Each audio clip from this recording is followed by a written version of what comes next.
Namaste, Periyava Saranam. The Hindu religion and the individual. There is a complaint that by emphasizing the importance of social service according to Hindu Dharma, I have acted in a manner that would spoil the affairs of the individual and his family. There is another complaint quite contrary to this. For our religion, the individual and his family are the linchpins and not the general society. I wanted to show this contradictory complaint.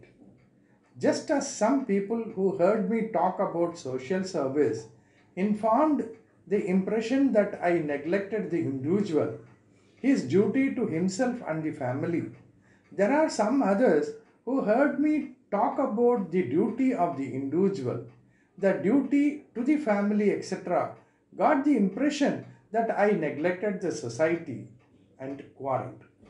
It was not a quarrel, just as what I referred to as abuse. They said in a respectable way. The quarrel was also in a respectable way.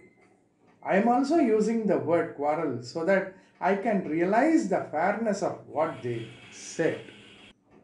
I do not want to find an escape by saying that newspaper men have not reported all that I have said.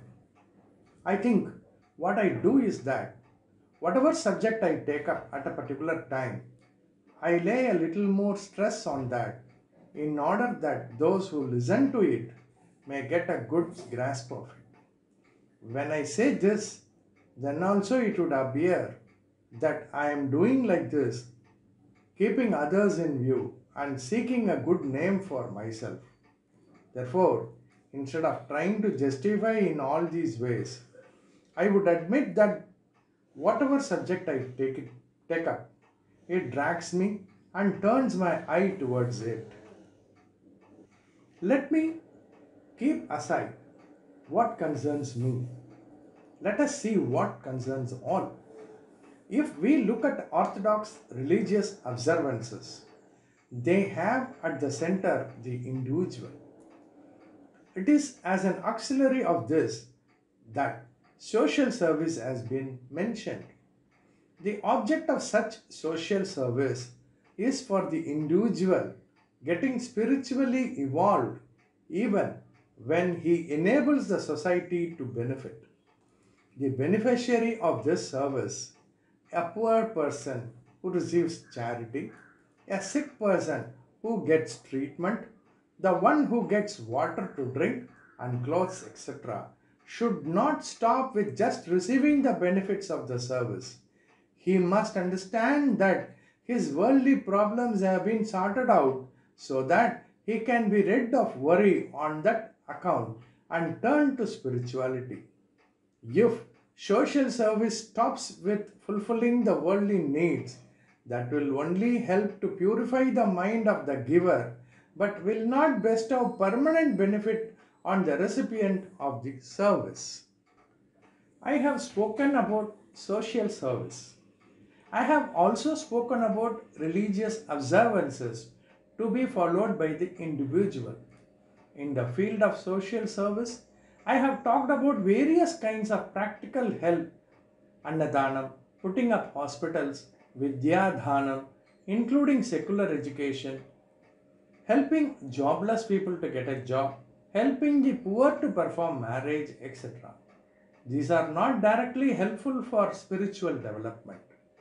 But when talking about religious observances for spiritual development, although I had talked generally about Grahastha Dharmam, Sri Dharmam, etc., I had not elaborated on the mundane aspects. With spiritual developments as the aim, I have been talking only about what women and men should do in their individual lives and as members of the family.